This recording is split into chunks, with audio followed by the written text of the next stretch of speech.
Welcome back dear students. आज हम पढ़ने जा रहे हैं क्लास 8 की सोशल साइंस में हिस्ट्री का सेकंड चैप्टर का नेम है फ्रॉम ट्रेड टू टेरिटरी। इस चैप्टर में हम पढ़ेंगे कि किस तरीके से ब्रिटिशर्स ने अंग्रेज़ों ने व्यापार से लेकर हमारे देश की टेरिटरी पर यानी ज़मीन पर कब्ज़ा किया, क्योंकि जब वो आए थे तो उनका प्राइम मोटिव था क्या? व्यापार करना, बिजनेस के पर्पज़ से आए थे। लेकिन फाइनली उन्होंने हमारे देश पे राजनीतिक कंट्रोल कर लिया, पॉलिटिकल कंट्रोल कर लिया और हमारे देश की टेरिटरी पर वो राज करने लग गए। The company establishes power. और किस कंपनी ने पावर इस्टेब्लिश किया? क्योंकि हमारे देश में बहुत सारी कंपनीज आई थी बिजनेस करने के लिए, व्यापार करने के लिए, लेकिन उसमें से ईस्ट इंडिया कंपनी जो कि इंग्लैंड की थी, उसी ने हमारी टेरिटरी पर फुल पावर कंट्रोल किया। कुछ इलाकों में कुछ दूसरी कंपनीज ने भी किया, बट वो बहुत छोटे इलाके थे। जैसे पोर्टुगीज़ ने यानी पुर्तगाल की कंपनी ने गोवा के इलाके में कंट्रोल वगैरह किया। तो अब हम चैप्टर शुरू करते हैं। Aurangzeb was the last powerful Mughal rulers. जो औरंगजेब थे वो मुग़ल रूलर्स के, मुग़ल सल्तनत जिसने दिल्ली पे रूल किया यानी पूरे इंडिया पर दिल्ली से रूल किया, उस सल्तनत के सबसे आखिरी पावरफुल जो राजा थे वो औरंगजेब थे। क्योंकि उसके बाद आने वाले जो राजा थे वो इतने पॉपुलर नहीं थे, इतने स्ट्रॉन्ग भी नहीं थे। He established control over a very large part of the territory that is known as India. Aurangzeb के टाइम में ही मुग़ल सल्तनत का बहुत ही बड़ा कंट्रोल हो गया था लगभग पूरे इंडिया पे। जो आज का पूरा इंडिया है, मीन्स साउथ इंडिया भी इसके टेरिटरी में आता था। क्योंकि जो इनसे पहले के जो रूलर्स थे उन्होंने ज़्यादातर control north India, central India, western side Pakistan, Afghanistan का एरिया और थोड़ा ईस्टर्न साइड पे कंट्रोल किया था। लेकिन औरंगज़ेब के टाइम में मुग़ल सल्तनत का कंट्रोल दक्कन साइड में भी हो गया था, साउथ इंडिया के एरिया में भी। तो ये सबसे ज़्यादा टेरिटरी कंट्रोल था मुग़ल के औरंगज़ेब के टाइम में। After his death in 707 many Mughal governors, जिन्हें सूबेदार कहा गया है, and big zamindars begin asserting there authority and establishing regional kingdoms. 1707 में औरंगज़ेब की डेथ के बाद बहुत सारे मुग़ल सल्तनत के जो गवर्नर्स थे, जो जिन्हें सूबेदार का दर्जा दिया गया था, और कुछ बड़े ज़मींदार जो थे, उन्होंने मतलब ये शुरू करना, अपनी पावर, अपनी सत्ता जमाना शुरू कर दिया और छोटे छोटे किंगडम्स स्थापित करना शुरू कर दिया, यानी छोटे छोटे साम्राज्य बनाना शुरू कर दिया क्षेत्रीय आधार पर, रीजनल बेसिस पर। As powerful regional kingdoms emerged in various parts of India, Delhi could no longer function as an effective center. जैसे जैसे जो इंडिया के अलग अलग पार्ट्स में अलग अलग रीजनल किंगडम्स, क्षेत्रीय साम्राज्यों का उदय हो गया, तो वो बहुत पावरफुल हो गए अपने आप में। तो इसकी वजह से जो दिल्ली का कंट्रोल था एक सेंटर की तरह, एक पावर सेंटर की तरह, वो थोड़ा कमज़ोर होता गया, वीक होता गया। By the second half of the 18th century, however, a new power was emerged on the political horizon, the British. 18वीं शताब्दी के मतलब बीच में जब वो हाफ कवर हो गई थी, तब एक नई पावर, एक नई शक्ति उभर कर आई पॉलिटिकल हॉरिजोन पर, यानी राजनीति के चरम पर, जो थी ब्रिटिश पावर, अंग्रेज़ी power. Did you know that the British originally came as a small trading company and were reluctant to acquire territories? क्या तुम ये जानते हो कि ब्रिटिशर्स वास्तव में इंडिया में एक छोटी व्यापारिक कंपनी के तौर पर आए थे, व्यापार करने के लिए आए थे, और वो बिल्कुल रिलेक्टेंट थे, उनकी कोई ज़्यादा चाहत नहीं थी कि वो इस देश की टेरिटरी पर, इस देश की ज़मीन पर कब्ज़ा करें। How then did they come to be masters of a vast empire? तब वो इतने बड़े एम्पायर के, इतने बड़े इंडियन एम्पायर के, साम्राज्य के कैसे मास्टर बन गए, मालिक बन गए? In this chapter you will see how this came about. इस चैप्टर में तुम पढ़ोगे कि ऐसा कैसे हुआ। अब ये पिक्चर है figure 1, Bahadur Shah Zafar and his sons being arrested by captain Hudson. जो कैप्टन हडसन है, ब्रिटिश कैप्टन है, उसने बहादुर शाह जफ़र और उसके बेटे को अरेस्ट कर रखा है। After Aurangzeb there was no powerful Mughal ruler, but Mughal emperors continued to be symbolically important. Aurangzeb के बाद मुग़ल सल्तनत में कोई भी पावरफुल शक्तिशाली रूलर नहीं बचा था, लेकिन फिर भी मुग़ल सल्तनत क्योंकि बहुत पुरानी थी और बहुत ही मतलब उसको रिस्पेक्ट था एक, तो इसीलिए वो एक सिंबल की तरह से, एक सिम्बॉलिकली वो उसे एम्परर माना जाता था मुग़ल सल्तनत को। In fact, when a massive rebellion against British rule broke out in 1857, Bahadur Shah Zafar, the Mughal emperor at the time, was seen as the natural leader. जब 1857 की लड़ाई हुई, जंग हुई, तो वो हमारी आज़ादी की पहली लड़ाई कहा जाता है। लेकिन हम उस लड़ाई में अंग्रेज़ों से हार गए थे। ब्रिटिशर्स ने हमारे हमारे लड़ाई को क्रश कर दिया था, क्योंकि इसलिए हम उस टाइम में बहुत ज़्यादा डिवाइडेड थे। हमारा कोई एक सिंगल मोटिव नहीं था, सब अपने अपने लिए लड़ रहे थे, इसलिए हम उस लड़ाई को हार गए। तो उस लड़ाई में भी, क्योंकि उस समय बहुत सारे क्षेत्रीय जो रूलर्स थे वो इमर्ज हो चुके थे, लेकिन फिर भी उन्होंने बहादुर शाह ज़फ़र को ही अपना नेचुरल लीडर के तौर पे माना। एक बड़ा ओहदा उन्हीं को दिया, क्योंकि वो काफ़ी टाइम से वो एम्पायर, वो सल्तनत राज करती हुई आ रही थी, तो उसे एक सम्मान प्राप्त था। Once the revolt was put down by the company, Bahadur Shah Zafar was forced to leave the kingdom and his sons were shot in cold blood. जब वो रिवॉल्ट पुट डाउन हुआ, यानी ब्रिटिशर्स ईस्ट इंडिया कंपनी ने उसे crush कर दिया, उस revolt को, तो बहादुर शाह ज़फ़र को जबरन उनका साम्राज्य छोड़ने के लिए मजबूर किया गया और उन्हें रंगून की जेल में भेज दिया गया, जो कि म्यांमार में है अभी। And his sons were shot in cold blood, और उनके बेटे को उन्हीं के सामने मार दिया गया। East India company comes east. अब हम ईस्ट इंडिया कंपनी के बारे में पढ़ेंगे, जिस कंपनी ने हमारी कंट्री पे रूल किया। In 1600, the East India Company acquired a charter from the ruler of England, Queen Elizabeth I, granting it the sole right to trade with East. 1600 में ईस्ट इंडिया नाम की एक कंपनी ने एक चार्टर, एक इजाज़तनामा अपने यहाँ की क्वीन से हासिल किया, जिसमें ये था कि ईस्ट इंडिया कंपनी को इकलौता अधिकार प्राप्त होगा ईस्ट से व्यापार करने के लिए, यानी कि इंग्लैंड की और कोई दूसरी कंपनी ईस्ट से व्यापार नहीं कर सकती सिवाय ईस्ट इंडिया कंपनी के।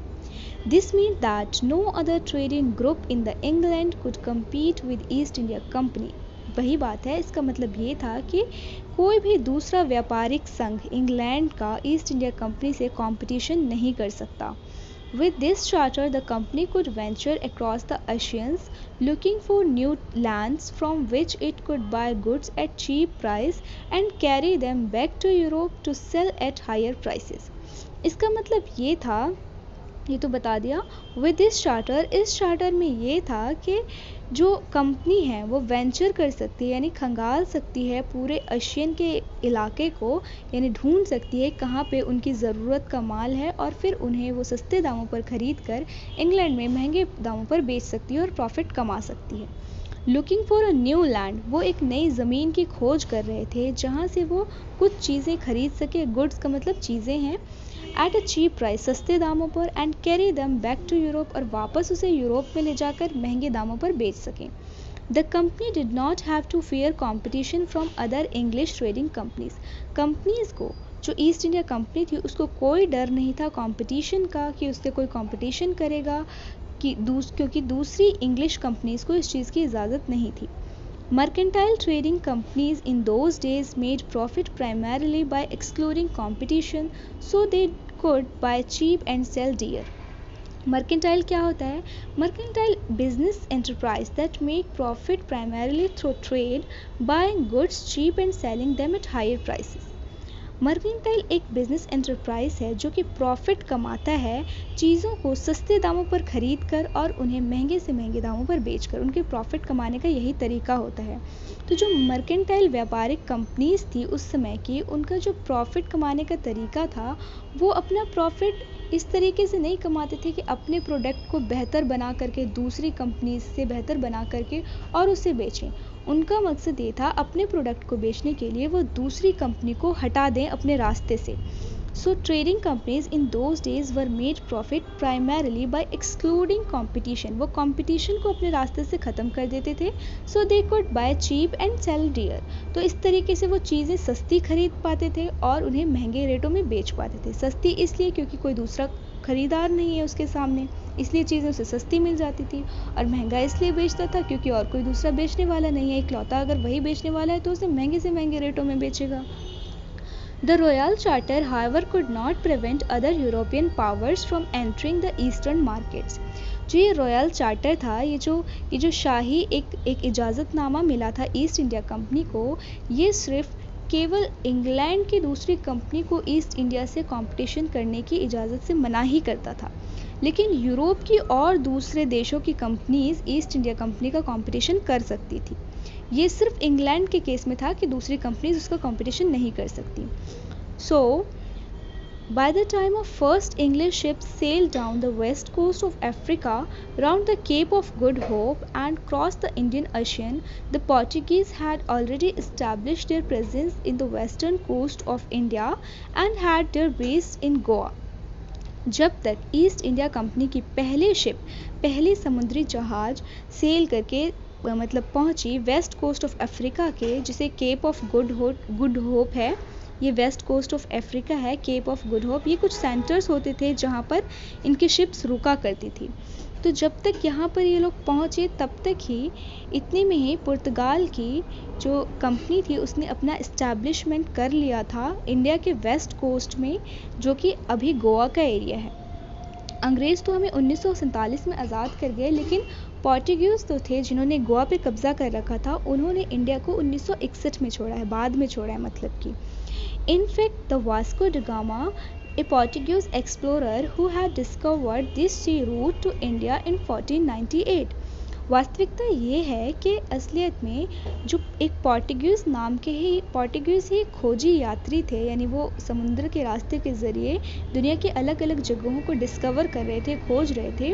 उनका नाम था वास्को ड गामा। उन्होंने ही इंडिया को खोजा था 1498 में। इसी की वजह से दूसरे यूरोप की जो कंट्रीज़ थी, इंग्लैंड हो गए, जर्मनी हो गई, फ्रांस हो गए, इनको लगा कि इस एरिया में व्यापार करने का मौका है, तो वो भी इस तरफ आना शुरू हुए।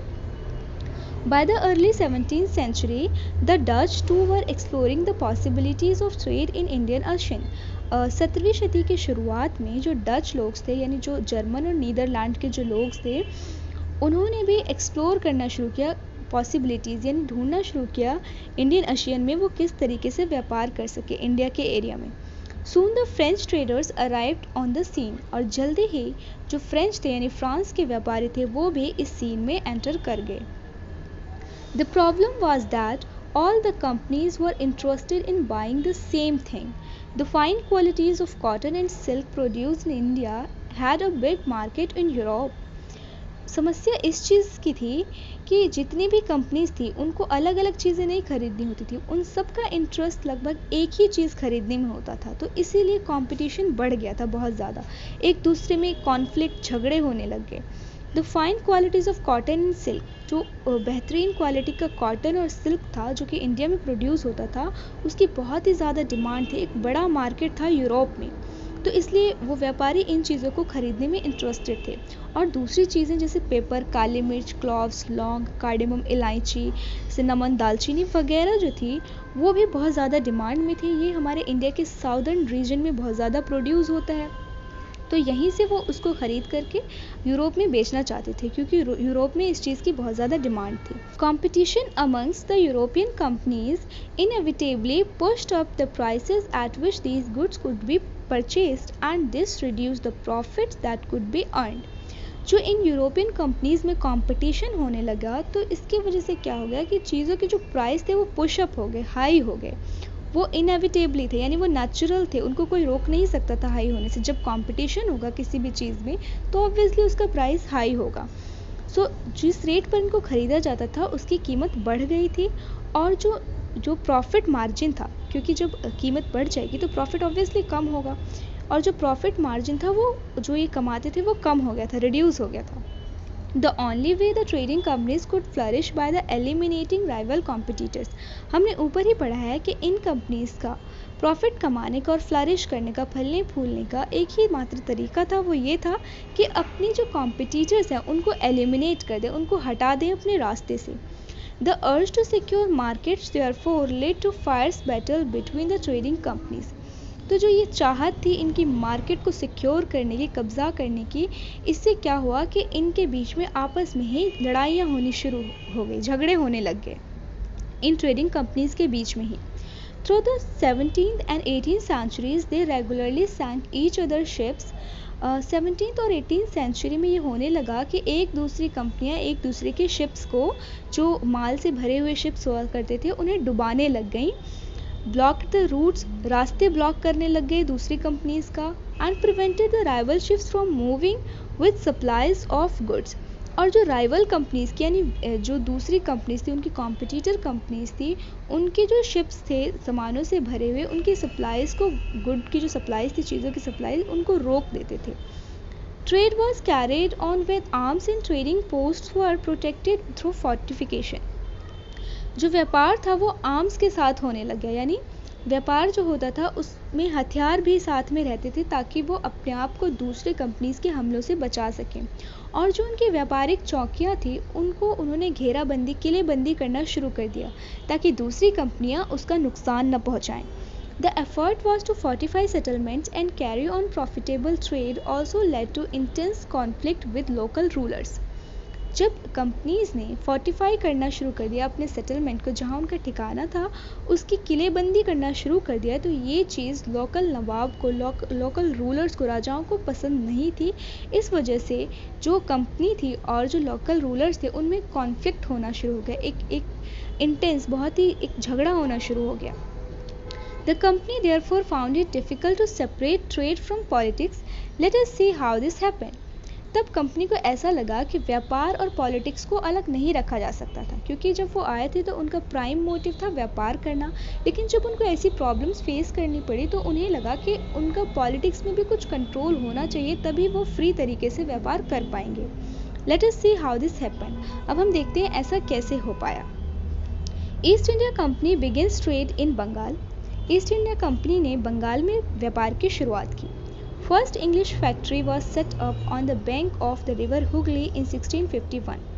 पहली इंग्लिश फैक्ट्री, यानी पहली जो इंग्लैंड की जो फैक्ट्री थी जो बंगाल में सेटअप हुई, वो 1651 में सेटअप हुई और हुगली रिवर के किनारे सेटअप हुई, क्योंकि इनका व्यापार बेसिकली समुद्री व्यापार होता था, तो ये नदियों के किनारे ही सेटअप होता था, ज़्यादातर नदियों और समुद्रों के किनारे। अब हुगली रिवर जो है वो बिल्कुल बे ऑफ बंगाल से टच होती हुई क्लोज है, बहुत पास है, तो इसलिए इनको व्यापार करने में आसानी होती थी, तो इसलिए उन्होंने हुगली नदी के किनारे अपनी फैक्ट्री सेटअप की। This was the base from which the companies traders non at the time factors operated. यही एक बेस था, ये उनका अड्डा था जहाँ से बंगाल के जो कंपनी के ट्रेडर्स थे वो अपने काम को ऑपरेट करते थे, शुरू करते थे, और इन ट्रेडर्स को उस टाइम पे फैक्टर्स कहा जाता था, फैक्ट्री को स्थापित करने वाले factors. The factory had a warehouse where goods for export were stored and it had offices where company officials sat. Company का अपना वेयर हाउस होता था, गोदाम होता था, जहाँ पे वो जिन गुड्स को, जिन चीज़ों को एक्सपोर्ट करते थे उन्हें वो स्टोर करते थे, और उनके कुछ ऑफिसेस होते थे जहाँ कंपनी के जो ऑफिसर्स होते थे वो बैठते थे। As trade expanded, the company persuaded merchants and traders to come and settle near factors. जैसे जैसे कंपनी फैलती गई, उसका प्रभाव, उसका कंट्रोल, उसका व्यापार बढ़ता गया, तो कंपनी ने अपने कुछ मर्चेंट्स को, व्यापारी को, और जो ट्रेडर्स थे उन सबको परसुएट कर लिया, मना लिया कि वो यहीं पर आकर आसपास में सेटल हो जाए, जिससे उनका व्यापार करने में आसानी हो। By 1696 it began building a fort around the settlement. 1696 के आसपास उन्होंने उसी सेटलमेंट के आसपास एक किला बनाना शुरू किया इन लोगों के रहने के लिए। 2 years later it bribed Mughal officials into giving the company zamindari rights over 3 villages. हमने पढ़ा है कि उनको ऐसा महसूस हुआ कि उन्हें सही से व्यापार करने के लिए थोड़ा पॉलिटिकल कंट्रोल चाहिए, तो इसलिए उन्होंने 1696 के 2 साल बाद जो मुग़ल ऑफिशियल्स थे, हम जानते हैं कि मुग़ल्स ही उस टाइम इंडिया पे रूल कर रहे थे, और उनके अंडर छोटे छोटे नवाब्स थे अलग अलग इलाके में, क्षेत्रीय नवाब। तो उन्होंने मुग़ल ऑफिशियल के किसी जो अधिकारी थे, मुग़ल ऑफिशियल जो थे, उनको उन्होंने ब्राइब दे दी, यानी रिश्वत दे दी, और रिश्वत दे करके उनसे ज़मींदारी राइट ले लिया 3 गांवों पर। ज़मींदारी राइट मिलने के बाद ये हुआ कि उन 3 गांवों पर वो टैक्स लगा सकते थे, टैक्स वसूली कर सकते थे, और यही एकमात्र तरीका था किसी भी इलाके पर राजनीतिक कंट्रोल करने का, पॉलिटिकल कंट्रोल करने का। One of these was Kalikata, which later grew into the city of Calcutta or Kolkata as it is known today. जो पहला उन्होंने कंट्रोल किया वो कालीकट पे कंट्रोल किया, जो कि बाद में कलकत्ता सिटी के नाम से मशहूर हुआ और जिसे आज कोलकाता कहते हैं। It also persuaded the Mughal Emperor Aurangzeb to issue a Farman granting the company the right to trade duty free. और इन्होंने मुग़ल एम्परर औरंगज़ेब से एक फरमान इशू करवाया, एक रॉयल एडिक्ट और रॉयल ऑर्डर यानी शाही आदेश इशू करवाया, जिसमें उन्होंने ये कहा कि कंपनी को ये अधिकार दे, यहाँ के जो राजा हैं वो कंपनी को ये अधिकार दे कि वो ड्यूटी फ्री व्यापार कर सके, यानी उनके व्यापार पर टैक्स ना लगाया जाए, तभी उनका व्यापार अच्छे से चल पाएगा, अच्छे से फल फूल पाएगा। क्योंकि ब्रिटिशर्स औरंगज़ेब के टाइम में ही आए थे। ये टाइम है 1696 का और औरंगज़ेब की डेथ हुई है 1707 में, तो मीन्स ये औरंगज़ेब का ही टाइम था, तो इसलिए उन्होंने औरंगज़ेब से परमिशन ली। The company tried continuously to press for more concessions and manipulate existing privileges. Company की लगातार कोशिश थी कि वो अपनी रियासतों को बढ़ा सके, यानी जो उसका पावर ऑफ कंट्रोल एरिया है उसको बढ़ा सके, ताकि वो ज़्यादा से ज़्यादा टैक्स कलेक्ट कर सके और जो कंपनी का एज अ कंपनी जो टैक्स देना पड़ता था वो ना देना पड़ा, वो कम से कम देना पड़े। मैन्युपुलेटिंग एग्जिस्टिंग प्रिविलेजेस, यानी वो अपने विशेषाधिकार को बढ़ाना चाहते थे। Aurangzeb's Farman, for instance, had granted only the company the right to trade duty-free, but officials of the company who were carrying on privileged trade on the side were expected to pay duty. Aurangzeb के फरमान में सिर्फ east India company को इजाज़त थी कि वो duty free व्यापार कर सके, यानी बिना टैक्स दिए व्यापार कर सके, लेकिन जो कुछ ऑफिशियल थे उस कंपनी के जो अपना प्राइवेट व्यापार कर रहे थे साइड से अलग से, उनको टैक्स देने से मनाही नहीं थी, यानी कि उनसे ये एक्सपेक्ट किया जाता था, ये माना जाता था कि उन्हें टैक्स देना ज़रूरी है। लेकिन जब उनका प्रभाव बढ़ता गया तो जो ये छोटे मोटे व्यापारी थे, जो ऑफिशियल्स थे, जो अपना प्राइवेट ट्रेड कर रहे थे, उन्होंने भी इनकार कर दिया टैक्स देने से, causing an enormous loss of revenue for Bengal. इसकी वजह से क्या हुआ कि जो बंगाल का रेवेन्यू था, राजकोष था, टैक्स का जो भंडार था, उसमें बहुत ही बड़ा लॉस हो गया। कोई भी शासन किससे चलता है? जनता के दिए हुए टैक्स से ही चलता है। जब वही लॉस हो जाएगा तो कोई शासन कैसे चल पाएगा? उस शासन का पॉलिटिकल कंट्रोल कमज़ोर हो जाएगा। However the nawab of Bengal Murshid Quli Khan not protested. तो ऐसी स्थिति में बंगाल के जो नवाब थे मुर्शीद कुली खान, उनका प्रोटेस्ट करना लाजिम था, वो ऐसे में शांत नहीं बैठ सकते थे। Local boats bring goods from ships in Madras painted by William Simpson 1867। 1867 की पेंटिंग है, विलियम सिम्पसन ने बनाई है और इसमें उन्होंने लोकल बोट्स को दिखाया है किस तरीके से मद्रास में लोकल बोट्स माल को लेकर के एक जगह से दूसरी जगह ट्रांसफ़र कर रही हैं। नेक्स्ट है how trade led to battles. अब जो ये व्यापार था ये लड़ाइयों में कैसे तब्दील हुआ, कैसे इसकी वजह से युद्ध हुए। ये है रॉबर्ट क्लाइव, बहुत ही इम्पोर्टेंट पॉलिटिकल फिगर हैं ईस्ट इंडिया कंपनी के। इन्हीं की वजह से, इन्हीं के अंडर कंट्रोल में ईस्ट इंडिया कंपनी का प्रभाव शुरू हुआ, पॉलिटिकल कंट्रोल शुरू हुआ। Through the early 18th century the conflict between the company and the nawabs of Bengal intensified. 18वीं सदी की शुरुआत में जो कॉन्फ्लिक्ट था नवाब के बीच और कंपनी के बीच, वो इंटेंसिफाई हो गया, वो और भी ज़्यादा मजबूत हो गया। After the death of Aurangzeb the Bengal nawabs asserted their power and autonomy. हमने पहले ही पढ़ा है कि औरंगज़ेब की डेथ के बाद जो क्षेत्रीय राजा थे वो अपनी पावर को बढ़ाना चाहते थे और अपनी ऑटोनॉमी, अपनी आज़ादी को बढ़ाना चाहते थे, यानी अपने आप को और भी शक्तिशाली बनाना चाहते थे। तो जो बंगाल के नवाब थे वो भी ऐसा ही मानते थे, वो भी अपनी पावर और अपनी ऑटोनॉमी को बढ़ाना चाहते थे, अपनी आज़ादी और अपनी शक्ति को बढ़ाना चाहते थे, as other regional powers were doing at that time, जैसा कि उस समय के दूसरे क्षेत्रीय पावर्स, दूसरे क्षेत्रीय राजा कर रहे थे, वैसा ही वो भी करना चाह रहे थे। Murshid Quli Khan was followed by Ali Vardi Khan and then Sirajuddaula as the nawab of Bengal. जो मुर्शीद कुली खान थे उनके बाद अली वर्दी खान आए और उनके बाद सिराजुद्दौला आए बंगाल के नवाब के तौर पर। Each of them was a strong ruler. ये सभी मजबूत शासक थे, मजबूत राजा थे। They refused to grant the company concessions, demanded large tributes for the company's right to trade, denied it any right to mint coins, and stopped it from extending its fortifications। जो ये सिराजुद्दौला थे ये भी पावरफुल नवाब में आते थे। इन्होंने they refuse to grant the company concessions. इन राजाओं ने कंपनी को रियासतें देने से मना कर दिया, इनकार कर दिया और उनसे इन कंपनी से ट्रिब्यूट्स लेने की मांग की, यानी टैक्स लगाने की मांग की, क्योंकि कंपनी के ट्रेडिंग राइट पर वो जो व्यापार कर रहे थे उसके लिए कंपनी से टैक्स की मांग करना शुरू किया, ट्रिब्यूट की। Denied it any right to mint coin, और उनसे कॉइन को मिंट करने का यानी पैसे छापने का, सिक्के गढ़ने का अधिकार देने से उन्हें मना कर दिया, क्योंकि पैसे छापने का या फिर कोई भी सिक्का गढ़ने का, करेंसी बनाने का अधिकार किसको होता है? जो पावर में होता है। अगर ये पावर अंग्रेज़ों को दे दी जाती, ईस्ट इंडिया कंपनी को उसी समय दे दी जाती, तो इसका मतलब क्या था कि उनका पॉलिटिकल कंट्रोल हो जाता। बट वहाँ के नवाब ऐसा नहीं चाहते थे, इसलिए उन्होंने ये राइट उन्हें देने से मना कर दिया।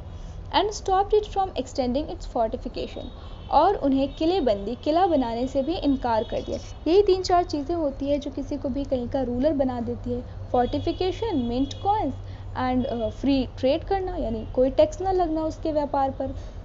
तो जो ये रूलर्स थे, इन्होंने इन्हें कंसेशन देने से मना कर दिया, रियासत देने से मना कर दिया, और इनसे ट्रिब्यूट की मांग की, और उन्हें कॉइन मिंट करने का अधिकार, सिक्के गढ़ने का अधिकार भी नहीं दिया, और उन्हें फोर्टिफिकेशन करने से रोक दिया, किलेबंदी करने से रोक दिया। हमने पढ़ा है पहले कि किलाबंदी वो क्यों करना चाहते थे। वो किलाबंदी अपने एरिया को दूसरे जो राइवल थे उससे बचाने के लिए करना चाहते थे। बाद में उनका मंशा थोड़ा बदल गया था, वो ये चाहते थे कि वो अपने ट्रेडर्स को भी यहाँ पर सेटल कर लें, और थोड़ा पॉलिटिकल कंट्रोल भी चाहते थे, इसलिए भी वो फोर्टिफिकेशन कर रहे थे। Accusing the company of deceit, they claimed that the company was depriving the Bengal government of huge amounts of revenue and undermining the authority of the Nawab. In rulers ने ये उन पे आरोप लगाया डिसीट का, कंपनी पर धोखाधड़ी का आरोप लगाया, और कहा कि ये कंपनी बंगाल के गवर्नमेंट को डिप्राइव कर रही है, दबा रही है, और बहुत ही बड़ा अमाउंट रेवेन्यू का उन्हें नहीं मिल रहा है। बंगाल की गवर्नमेंट की जो रेवेन्यू है, उनका जो राजकोष है, उसका डेप्रिवेशन हो रहा है, वो दब रहा है। And undermining the authority of the nawab, और जो नवाब की सत्ता है, जो अथॉरिटी है, उसको अंडरमाइन किया जा रहा है, उसको अनदेखा किया जा रहा है। इट वॉज रिफ्यूजिंग टू पे tax, writing disrespectful letters and trying to humiliate the Nawab and his officials। और जो वो ऐसा जो कर रहे हैं, जो कंपनीज ऐसा कर रही हैं, ब्रिटिश कंपनीज, उनका टैक्स ना देना और उनका नवाबों को और उनके ऑफिशियल को अपमानजनक पत्रों का लिखना एक कोशिश है जो कि नवाब को ह्यूमिलिएट कर रही है, उनको बेइज्जत कर रही है, उनके ऑफिशियल के साथ भी ये अपमानजनक व्यवहार है, ऐसा कहना नवाबों का था। अब कंपनी क्या मानती थी? The company on its part declared that the unjust demands of the local officials were ruining the trade of the company and the trade could flourish only if the duties were removed। अब company क्या मानती थी? हमने जो ऊपर पढ़ा वो नवाब का पॉइंट ऑफ व्यू था। अब कंपनी का पॉइंट ऑफ व्यू ये था कि उन्होंने अपनी तरफ से डिक्लेयर किया कि ये अनजस्ट है, यानी अन्याय है हमारे साथ, जो ये लोकल ऑफिशियल्स हमसे डिमांड कर रहे हैं टैक्स देने का, ट्रिब्यूट देने का, ये हमारे साथ अन्याय है, और इस तरीके से अगर वो हमसे मांगेंगे तो हमारा व्यापार र्यून हो जाएगा, ख़राब हो जाएगा हमारी कंपनी का, और जो ट्रेड हमारा फल फूल रहा है, only if the duties were removed, अगर ये ड्यूटीज़, ये टैक्स हटा दिए जाएंगे तभी हमारा व्यापार फल फूल पाएगा, फ्लरिश कर पाएगा। It was also convinced that to expand trade, it had to enlarge its settlements, buy up villages and rebuild its forts। उनका ऐसा मानना था कि उनको व्यापार बढ़ाने के लिए चाहिए कि वो अपने सेटलमेंट्स को, वो अपने ठिकाने को एनलार्ज करें, बड़ा करें, और कई गांव खरीद लें और अपने फोर्ट्स बनाएं, अपने किला बनाना शुरू कर दें। The conflict led confrontations and finally culminated in the famous Battle of Plassey। ये जो कॉन्फ्लिक्ट था, ये जो असहमतियाँ थी, वो एक कॉन्फ्रंटेशंस में बदल गई, यानी आमने सामने की लड़ाई में बदल गई, और फाइनली इसका परिणाम हुआ बैटल ऑफ पलासी, पलासी की लड़ाई। सो पपेट के बारे में पढ़ लेते हैं। Literally a toy that you can move with strings, the term is used for disapprovingly to refer to a person who is controlled by someone else। Puppet का लिटरली मतलब होता है एक खिलौना, एक कठपुतली जिसको किसी दूसरे के द्वारा, यानी स्ट्रिंग्स, धागे के द्वारा उसे कंट्रोल किया जाए, उसे चलाया जाए, यानी किसी के अंडर में काम करे। ये उन लोगों के लिए इस्तेमाल किया जाता है मजाक के तौर पर जो लोग किसी दूसरे के अंडर काम करते हैं प्रेशराइज होकर। अब हम पढ़ेंगे बैटल ऑफ प्लासी। तो प्लासी वर्ड का मीनिंग जान लेते हैं। Did you know the Plassey got it name? Plassey शब्द कहाँ से आया? प्लासी मैदान है जहाँ पे लड़ाई हुई थी। Plassey is an anglicised pronunciation of Palashi. Plashi शब्द का इंग्लिश प्रोनाउंसिएशन है Palasi. Palashi the place derived its name from the palash tree. Palash tree, Palashi एक जगह है जिसका नाम वहाँ पर उगे पलाश के पेड़ों से लिया गया। पलाश के पेड़ होते हैं जहाँ पे रेड रेड कलर के फ्लावर्स लगते हैं और जिससे गुलाल बनाया जाता है जो कि रंग होली में इस्तेमाल होता है। When Alivardi Khan died in 1756, Sirajuddaula became the nawab of Bengal. Alivardi Khan की मौत के बाद 1756 में सिराजुद्दौला बंगाल के नवाब बने। The company was worried about his power and keen on a puppet ruler who would willingly give trade concessions and other privileges. Company को इस चीज़ से चिंता थी क्योंकि सिराजुद्दौला एक स्ट्रॉन्ग रूलर थे, लेकिन कंपनी को इस चीज़ से चिंता थी, वो चाहती थी, उसके पावर से उसको डर था और वो चाहती थी कि एक पपेट रूलर को लाया जाए, यानी एक कठपुतली शासक को लाया जाए उसकी जगह पर, और जो वो कठपुतली शासक ऐसा होगा जो उसे व्यापार करने के, यानी उसे रियासतें देगा और व्यापार करने के और भी प्रिविलेजेस फ़ायदे देगा, क्योंकि वो अगर कठपुतली होगा तो वो उनके इशारों पर ही काम करेगा। So it tried the without success to help one of सिराजुद्दौला's राइवल बिकम द नवाब। तो इसलिए उन्होंने एक ऐसी कोशिश की कि एक सिराजुद्दौला के ही राइवल को नवाब बनाने की, लेकिन वो विदाउट सक्सेस, यानी वो सक्सेसफुल नहीं रहे इस मिशन में। And infuriated Sirajuddaula asked the company to stop meddling in the political affairs of its dominion, stop fortification and pay the revenues. इस बात को सुनकर जो सिराजुद्दौला थे वो बहुत इन्फ्यूरिएटेड हुए, ऑब्वियसली उन्हें बहुत गुस्सा आएगा, और उन्हें कंपनी को आदेश दिया कि वो हमारे यानी नवाबों के पॉलिटिकल अफेयर में हस्तक्षेप करना, मेडलिंग करना स्टॉप करें। ये उनका एरिया है, यानी ये उनका एरिया ऑफ कंट्रोल है और पॉलिटिकल एरिया ऑफ कंट्रोल नवाबों का है, तो उन्हें ही रहने दें। वो केवल व्यापार करने के लिए आए हैं तो केवल व्यापार करें, और फोर्टिफिकेशन को स्टॉप करें, यानी किलेबंदी करना बंद करें, एंड पे द रेवेन्यूज़, और टैक्स देना शुरू करें। After negotiations failed, the Nawab marched with 30,000 soldiers to the English factory at Qasim Bazaar, captured the company officials, locked the warehouse, disarmed the all Englishmen and blocked the English ships. जब ये negotiations, ये समझौते fail हो गए, कोई समाधान तक नहीं पहुंच पाए, तो बंगाल के नवाब सिराजुद्दौला अपनी 30,000 आर्मियों के साथ धावा बोल दिया। उन्होंने इंग्लिश फैक्ट्री कासिम बाज़ार पर हमला किया। कैप्चर द कंपनी ऑफिशियल्स, उस कंपनी के जितने भी ऑफिशियल थे उनको बंदी बना लिया, उनके गोदामों को, वेयर हाउस को लॉक कर दिया, और जितने भी इंग्लिश मैन थे उनसे हथियार छीन लिए, और उनकी जो शिप्स थी, उनकी जो इंग्लिश शिप्स थी, उनको ब्लॉकेज कर दिया।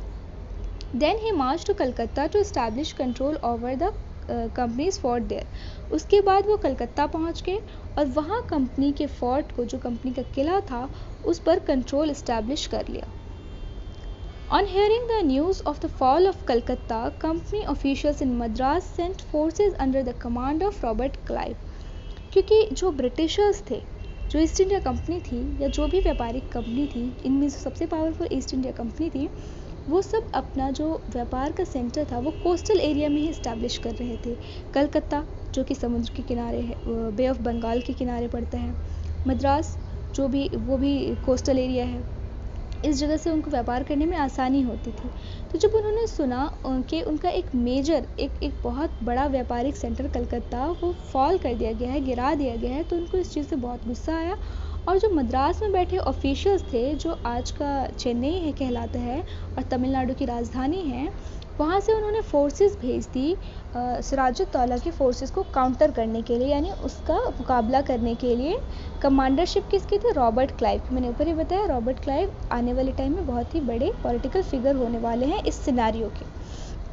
तो रॉबर्ट क्लाइव की कमांडरशिप में अपनी सेना भेज दी, रेनफोर्स्ड बाय नवल फ्लीट्स, और इस सेना को समुद्री जहाज़ों का नवल सपोर्ट भी था। Prolong negotiations with Nawab followed, बहुत ही लंबी वार्ता हुई नवाब के साथ, लेकिन इसका कोई समाधान नहीं हुआ। Finally in 1757 Robert Clive led the company's army against Sirajuddaula at Plassey. आखिरकार ये हुआ कि 1757 में रॉबर्ट क्लाइव ने कंपनी की आर्मी मार्च कर दी सिराजुद्दौला के खिलाफ प्लासी के मैदान में। One of the main reasons for the defeat of the nawab was the forces led by Mir Jafar, one of the Sirajuddauला's commander never fought the battle। Sirajuddaula की हार हुई इस लड़ाई में, और उनकी हार का एक सबसे बड़ा कारण ये था कि जो उनके कमांडर थे, बहुत ही फेमस कमांडर थे मीर जाफ़र, उन्होंने इस लड़ाई में हिस्सा नहीं लिया। उन्होंने हिस्सा क्यों नहीं लिया? क्योंकि उन्हें अंग्रेज़ों ने चढ़ा दिया था, ये कह दिया था कि अगर सिराजुद्दौला की शासन, उनकी सरकार गिर जाती है, उनको उनकी गद्दी से हटा दिया जाता है, तो तुम्हें नवाब बना दिया जाएगा। Clive had managed to secure his support by promising to make him Nawab after crushing Sirajuddaula. Clive ने मैनेज कर लिया था, इन्हें समझौता कर लिया था और मीर जाफ़र का सपोर्ट पा लिया था, उससे ये वादा करके कि वो उसे नवाब बना देगा जब सिराजुद्दौला के शासन को क्रश कर दिया जाएगा, गिरा दिया जाएगा। The Battle of Plassey became famous because it was the first major victory of company won in India। Plassey की बैटल इसलिए मशहूर है क्योंकि ये कंपनी की एक पहली बड़ी जीत थी भारतीय टेरिटरी पर। इसके बाद उनके हौसले बढ़ गए।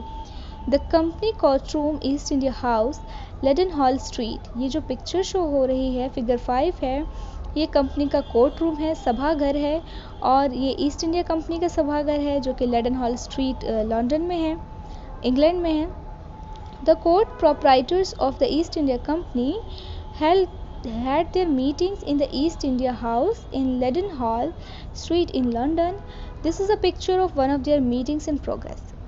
ये जो ईस्ट इंडिया कंपनी के प्रोपराइटर्स थे, जो मालिक थे, उनकी एक मीटिंग हो रही है East India Company House Leadenhall Street में जो है लंदन के, और ये पिक्चर उसी मीटिंग की प्रोग्रेस की है। ये सिराजुद्दौला की पिक्चर है। After the defeat of Plassey, Siraj-ud-Daulah was assassinated and Mir Jafar made the नवाब। जैसा कि उन्होंने रॉबर्ट क्लाइव ने वादा किया था मीर जाफ़र से कि सिराजुद्दौला के बाद उसे नवाब बना दिया गया, ठीक उसी प्रकार मीर जाफ़र को नवाब बना दिया गया जब सिराजुद्दौला को असैसिनेट कर दिया गया, यानी उसका कत्ल कर दिया गया। The company was still unwilling to take over the responsibility of administration। अब तक भी कंपनी को कोई खासा चाहत नहीं थी कि वो इस देश की राजनीति पर कंट्रोल करें, शासन पर कंट्रोल करें। वो सिर्फ थोड़ा सा रिलैक्सेशन चाहते थे। वो ये चाहते थे कि यहाँ के नवाब उनको थोड़ा सा रिलैक्सेशन दे दे व्यापार करने में, क्योंकि उनका प्राइम मोटिव था केवल व्यापार करना। जब उनको व्यापार करने में बहुत ज़्यादा प्रॉब्लम होने लगी, उन्हें ये नवाब भी जिनको उन्होंने कठपुतली बन के खड़ा किया था, वो भी उन्हें अपने रास्ते में एक बाधा की तरह लगने लगे। तब उन्होंने सोचा कि बेहतर ये होगा कि हम ही कंट्रोल कर लेते हैं, हम ही नवाब बन जाते हैं इस एरिया के। सो वही बात अब हम आगे पढ़ेंगे। The company was still unwilling to take over the responsibility of administration. Company को अभी भी कोई खासा चाहत नहीं थी कि वो एडमिनिस्ट्रेशन की जिम्मेदारी संभाले। Its prime objective was to expansion of trade. इस कंपनी का जो प्राइम ऑब्जेक्टिव था, जो मेन इसकी जो चाहत थी, वो ये थी कि अपने व्यापार को बढ़ाए, अपने ट्रेड को बढ़ाए। If this could be done without conquest, through the help of local rulers who were willing to grant privileges, then territories need not to be taken over directly। अगर उनको बिना कॉन्क्वेस्ट के, विदाउट कॉन्क्वेस्ट के, बिना कब्ज़ा किए ही वहाँ के लोकल रूलर्स उन्हें अपनी स्वेच्छा से ही रियासतें दे देते और उन्हें टेरिटरीज़ दे देते, तो उन्हें कुछ प्रिविलेजेस दे देते, विशेषाधिकार दे देते टैक्स कलेक्ट करने का, फोर्ट बनाने का, और उन्हें रिलैक्सेशन दे देते ट्रेड करने में, कोई ड्यूटी, कोई टैक्स नहीं लगाते उन पर। तो वो उनको कोई खासा चाहत नहीं थी यहाँ की टेरिटरी को कंट्रोल करने में, डायरेक्टली कंट्रोल करने में। इनडायरेक्टली तो उनका कंट्रोल हो ही जाता है इन चीज़ों को कंट्रोल करने पे, बट वो लोग ऐसा इसलिए कह रहे हैं अपने आप को सही प्रूफ करने के लिए। Soon the company discovered that this was rather difficult, for even the puppet nawabs were not always as helpful as company wanted them to be। जल्द ही कंपनी को ये एहसास हुआ, उन्होंने ऐसा पाया कि पपेट रूलर्स को बैठा करके भी उनके लिए व्यापार करना मुश्किल है, डिफ़िकल्ट है। For even the puppet nawabs were not always as helpful as the company wanted them to be। उनका ये मानना था कि जो ये पपेट कठपुतली नवाब हमने बैठाए हैं, वो हमारे लिए उस प्रकार से हेल्पफुल नहीं है जिस प्रकार से कंपनी को ज़रूरत है उनके मदद की। After all, they had to maintain a basic appearance of dignity and sovereignty if they wanted respect from their subjects. After all, जो ये नवाब थे, ये अपनी जनता के प्रति भी जवाबदेह थे. इनको एक सम्मान की एक वो थी, चाहत थी अपनी जनता को लेकर के, और एक सॉवर्गनिटी दिखाना चाहते थे ये अपनी जनता को, क्योंकि अगर ये पूरी तरीके से ब्रिटिश के कंट्रोल में आ जाते तो इनका अपमान होता. तो ये अपनी एक स्टेटस को मेंटेन करने के लिए भी अंग्रेज़ के कुछ आदेशों को इनकार कर देते थे, और इस वजह से जो कंपनी थी उसको बुरा लगता था, और उसे लगता था कि पपेट जब हमने बिठाए हैं तो वो पूरी तरीके से हमारे अंडर में होना चाहिए. तो उनकी मंशा इससे भी पूरी नहीं हुई. तब उनको लगा कि उन्हें खुद ही राज करना चाहिए. What could the company do? तो अब उन्होंने सोचा कि अब कंपनी क्या करे. When मीर जाफ़र प्रोटेस्टेड, जब मीर जाफ़र ने, जिसको उन्होंने कठपुतली बनाकर बिठाया था, उसने प्रोटेस्ट किया, उसी ने प्रोटेस्ट किया ईस्ट इंडिया कंपनी के खिलाफ, द कंपनी डिपोज्ड हिम. तो कंपनी ने, क्योंकि तो उसे पपेट बना के बिठाया था, ज़्यादा पावर दी नहीं थी उसकी, तो कंपनी ने उसे डिपोज कर दिया, यानी उसका तख्ता पलट, यानी उसको हटा दिया. And installed Mir Qasim at his place. और तख्ता पलट नहीं कहेंगे, उसको हटा दिया जस्ट, और उसकी जगह पर मीर कासिम को बैठा दिया. When Mir Qasim complained, he in turn was defeated in battle fought at Buxar 1764.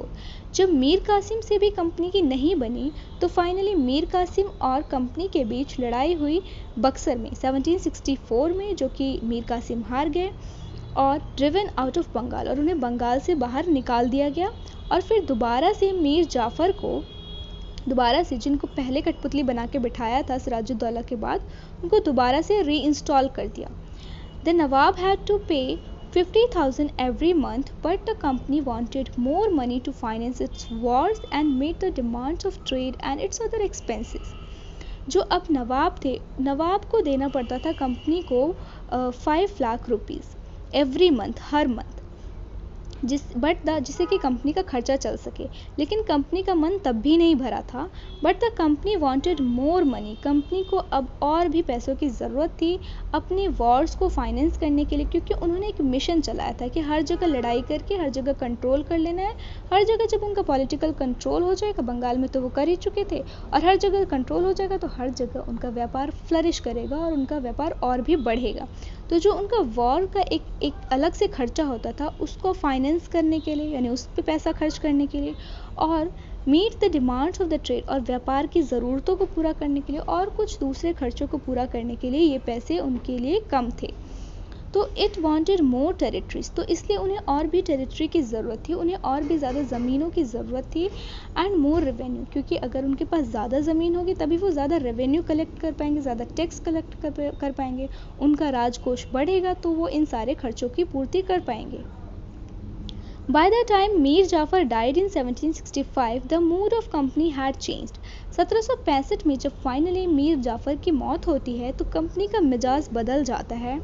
और having failed to work with puppet nawabs, उनका बहुत अच्छा एक्सपीरियंस नहीं रहता है पपेट नवाब, जो कठपुतली नवाब सोचकर जिन्हें वो बिठाते हैं कि वो उनके मुताबिक काम करेंगे, जब वो भी उनके मुताबिक काम नहीं करते तो उनका ये एक्सपीरियंस अच्छा नहीं रहता.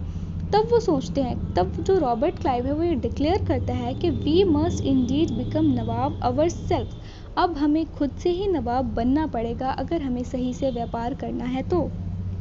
Finally in 1765 the Mughal emperor appointed the company as the diwan of the province of Bengal. आखिरकार ये हुआ कि 1765 में जो मुगल एम्परर थे, मुगल शासक थे, उस पर तो ज़्यादातर प्रभाव अब ईस्ट इंडिया कंपनी का ही चलने लग गया था. तो उन्होंने मुगल एम्परर से इजाज़त मांग ली कि उन्होंने अपने आप को अपॉइंट कर लिया कंपनी को एक दीवान की तरह, मिनिस्टर की तरह बंगाल प्रोविंस के, यानी बंगाल प्रोविंस पर अब कंपनी का पूरा कब्ज़ा हो गया था बतौर मुगल की इजाज़त, मुगल एम्परर की इजाज़त के बाद. The Deewani allowed the company to use the vast revenue resource of Bengal. जब उन्हें दीवानी का राइट मिल गया, दीवानी मीन्स मिनिस्टेरियल ऑफिस उन्हें मिल गए, तो उनका पूरे बंगाल के बहुत बड़े रेवेन्यू पे, बहुत बड़े टैक्स के इलाके पर कब्ज़ा हो गया, यानी रेवेन्यू का, टैक्स का बहुत ही बड़ा राजकोष उनके हाथ में आ गया. This solve a major problem that the company had earlier faced. और इसकी वजह से उनकी बहुत बड़ी समस्या सॉल्व हो गई जो कंपनी पहले फेस करती थी कि उन्हें फाइनेंस में दिक्कत होती थी, पैसे की दिक्कत होती थी, वो अब सॉल्व हो गई. उनके जो खर्चे थे जो नवाब के देने के बावजूद 5 लाख मंथली देने के बाद भी पूरे नहीं हो पाते थे, अब ऐसी कोई प्रॉब्लम नहीं रही। From the early 18th century it's trade with India had expanded. 18th century की शुरुआत से ही उनका जो व्यापार था इंडिया के साथ वो एक्सपेंड होना शुरू हो गया था, बढ़ना शुरू हो गया था। But it had to buy most of the goods in India with gold and silver imported from Britain. But जो वो चीज़ें खरीदते थे इंडिया से, उसके बदले उन्हें सोना या चांदी देना पड़ता था ब्रिटेन से मंगा कर, क्योंकि उनके पास कुछ ऐसा खास नहीं था। क्योंकि अगर वो कोई भी चीज़ इंडिया से लेंगे तो उसके बदले में तो कुछ चीज़ देंगे ना, तो उन्हें देने के लिए कुछ ऐसी चीज़ नहीं थी, उन्हें सोना या चांदी देने के बदले चीज़ें लेनी पड़ती थी। This was because at this time Britain had no goods to sell in India.